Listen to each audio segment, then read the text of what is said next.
Radio صدائے حریت جموں کشمیر سے اہم خبریں سنیے۔ غیر قانونی طور پر بھارت کے زیر قبضہ جموں کشمیر میں تحریک حریت جموں کشمیر نے کہا ہے کہ حالات کتنے ہی پرشوب دشوار کیوں نہ ہوں، تحریک کے رہنما اور کارکن ہر مصیبت و مشکل کا ڈٹ کر مقابلہ کرنے کے لیے تیار ہیں۔ خوف و دہشت کے باوجود تحریک حریت کے موقف میں کوئی لچک نہیں آ سکتی۔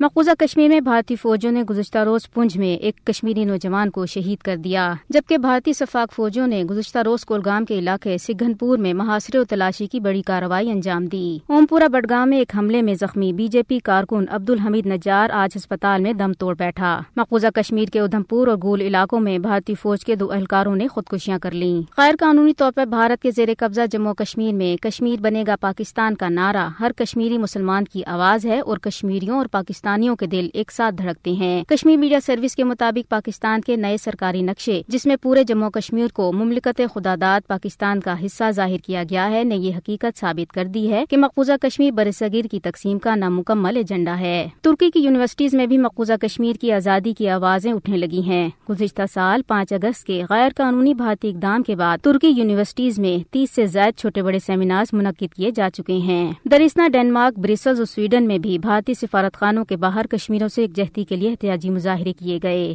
درسنا بھارتی ریاست ہریانہ میں ایک کشمیری نوجوان کو سوشل میڈیا پر پاکستانی رہنما کی مقبوضہ کشمیر کی آزادی سے متعلق تقریر پوسٹ کرنے پر گرفتار کر لیا گیا۔ خبریں ختم ہوئیں۔ مسئلہ کشمیر تاریخ عالم کا ایک دیرینت متنازع مسئلہ ہے، جسے بھارت کے غیر حقیقت پسندانہ، غیر جمہوری اور غاصبانہ رویے نے مزید پیچیدہ بنا دیا ہے۔ اگرچہ مسئلہ کشمیر کو اقوام عالم کے سامنے بھارت ہی نے پیش کیا تھا اور عالمی برادری کے ساتھ وعدے بھی کیے تھے کہ مسئلہ کشمیر کو کشمیریوں کی امنگوں کے مطابق حل کیا جائے گا، لیکن بھارتی حکمرانوں نے آج 73 برس گزرنے کے باوجود اپنے وعدوں سے وفا نہیں کیا، بلکہ انتہائی ڈٹائی کا مظاہرہ کرتے ہوئے گزشتہ سال 5 اگست کو کشمیر کے ان بچے کھچے حقوق پر بھی وار کیا جن کا تحفظ بھارتی آئین بھی کرتا تھا۔ لیکن جہاں ظالم، غاصب اور متعصب نریندر مودی جیسے حکمران ہوں، وہاں آئین ہند وغیرہ کی کیا حقیقت باقی رہتی ہے۔ دوسری طرف کشمیری جو 1 سال سے زائد عرصے سے محاصرے، خانہ تلاشیوں، گرفتاریوں، قید و بند کی صحبتوں کے علاوہ مسلسل شہادتوں کے سفر پر گامزن ہے، بھارت کشمیریوں کو دبا سکا اور نہ تحریک آزادی سے دور کر سکا، اور نہ بھارت کشمیریوں کے دلوں سے پاکستان کی محبت کم کر سکا، بلکہ بھارت کے غاصبانہ رویے کی وجہ سے اس محبت میں پہلے سے کہیں زیادہ اضافہ ہوا، اور کشمیری یہ سمجھنے میں حق بجانب ہیں کہ پاکستان کسی بھی موقع پر کشمیریوں کو تنہا نہیں چھوڑے گا، اور پاکستان کے حالیہ اقدامات کشمیریوں کے لیے حوصلہ افزا ہیں، اور کشمیری بھی پاکستان کو دل و جان سے چاہتے ہیں، جس کا عملی مظاہرہ 14 اگست کو یوم تشکر اور 15 اگست کو یوم سیاہ کے طور پر منا کر کشمیری علل اعلان کریں گے۔ تبصرہ ختم ہوا۔